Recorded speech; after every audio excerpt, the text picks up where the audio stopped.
Okay, let's unpack this a bit. The WNBA season's just kicked off, really. Yeah, just getting going. But that Indiana Fever Chicago Sky game, Caitlin Clark, Angel Reese, it already had that big game feel, didn't it? Oh, absolutely. Maybe the most anticipated of the opening weekend, I'd say. Right. And look, the Fever won decisively. Yeah. But it's the sparks on the court and maybe even more of the... But then it just exploded online as soon as those clips hit. Oh, immediately. The article we looked at really highlights that, how fast the clips of the foul and, crucially, Reese's reaction just went everywhere. Viral. And that's where the narrative kind of left the actual basketball game behind. It became this whole separate thing online in the media analysis. Yeah, it just took off. It really did. It became the story. More than Clark's amazing game, more than the Fever's huge win.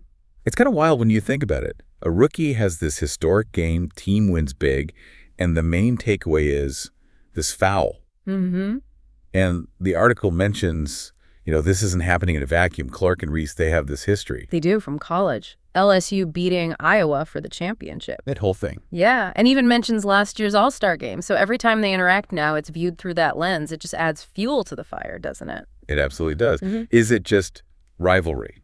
Competitive fire, or is something else making everyone so obsessed with this particular dynamic? I think that history is definitely part of it. It gives everyone a sort of pre-written script to follow. Yeah, a narrative. Exactly. But it also seems to touch on bigger things, maybe, about personality in sports, competition, how different players carry themselves. The reactions, positive and negative, are so strong. It suggests they've tapped into something deeper with fans. And those reactions were intense. Like Dave Portnoy from Barstool. Oh, yeah. He was straight on X, wasn't he? Calling the flagrant, call a cop-out. Yep, cop-out, called the WNBA a joke.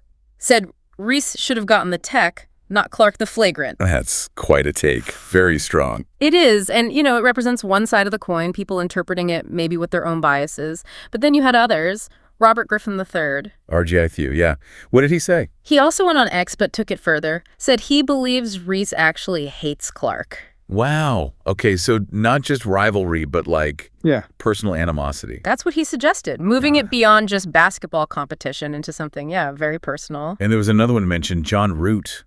Right. His take was pretty blunt, too. Called Reese the most petty, insufferable athlete in sports right now. Wow. And he basically put it down to jealousy of Clark, saying it makes her act foolishly both on and off the court. So really direct, very critical stuff being thrown out there. Yeah, those are heavy accusations. And what's striking, and the article points this out, is just how fast and how vehement these reactions were. They moved way beyond just, was it a flagrant foul? Almost instantly. It became about judging their character, guessing motivations. Right. Which makes you wonder, does all this media focus, does it create the intensity? Does it inflate the rivalry beyond what it might naturally be? That's a great question because, as the article notes too, the actual basketball context kind of got lost in the shuffle. Totally lost. We're talking, again, Caitlin Clark gets a triple-double. The Fever win by 35 points. Huge margin. A huge margin. And those facts became like footnotes, afterthoughts. What does a performance like Clark's in a win like that usually signify for a team, for the league? Well, it signifies talent delivering, obviously. It shows potential for dominance, team chemistry clicking, things that absolutely deserve the spotlight. Yeah. But that got buried under the rivalry talk. And that Fever win, 35 points, that's significant on its own. It suggests they're playing really well as a unit. For sure. So it raises questions, What are we choosing to focus on? What gets amplified in the media, in fan discussions? And we should be really clear here, right? Mentioning those opinions, Portnoy, RGII, Root, we're not saying we agree with any of them. Not at all. No endorsement. It's just the source material, the article, laid out this range of reactions, and that's what we're relaying, just showing the spectrum of what was being said. Exactly. The goal is to analyze the whole phenomenon. Why did this happen? The article gives us that snapshot of the immediate fallout, the narratives that grabbed hold. So, okay, stepping back, the big picture takeaway here seems to be a foul happened in a game. Pretty routine in some ways. Could have been, yeah. But because of who was involved, because of their history, it just detonates this massive media and social media discussion. Yeah. It puts the Clark-Reese rivalry front and center again. But maybe it pushes other important WNBA stories to the side.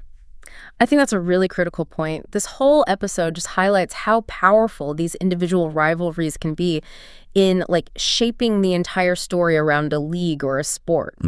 And it forces you to ask, how much should these personal matchups dictate the narrative? Yeah. What are the pros and cons? Does all the drama, even if it's focused on conflict, actually bring more eyes to the WNBA? Is that a good thing? Or does it distract from the actual games, the skills, the achievements of, everyone else playing? It's a balancing act, I guess. And you absolutely cannot ignore the role social media plays in fanning the flames. Oh, absolutely not. It just accelerates everything, intensifies it. And it changes how you, as a fan, experience it all, how you perceive the players, the league. It's something that's always shifting, always evolving.